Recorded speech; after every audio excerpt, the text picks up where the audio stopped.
ओम शांति। அசரீரி व விதேகி ஸ்திதி का अभ्यास बढ़ाओ। அசரீரி மற்றும் விதேகி நிலையின் பயிற்சியை அதிகரியுங்கள்।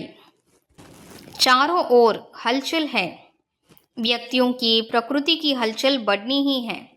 ऐसे समय पर सेफ्टी का साधन है सेकंड में अपने को विदेही, अशरीरी व आत्माभिमानी बना लेना। நாலா புறங்களிலும் பிரச்சனைகள் இருக்கின்றன। மனிதர்கள் மற்றும் இயற்கையின் பிரச்சனைகள் அதிகரிக்கவே போகின்றன।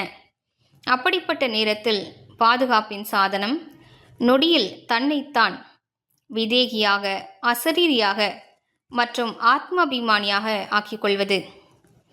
तो बीच बीच में ट्रायल करो, एक सेकंड में मन बुद्धि को जहाँ चाहे वहाँ स्थित कर सकते हैं। எனவே இடையிடையே முயற்சி செய்து பாருங்கள்। நொடியில் மனம் புத்தியை எங்கு வேண்டுமானாலும் நிலைக்கச் செய்ய முடிகிறதா? इसको ही साधना कहा जाता है। இதைதான் தவத்தின் சாதனை என்று கூறப்படுகிறது। ஓம் சாந்தி।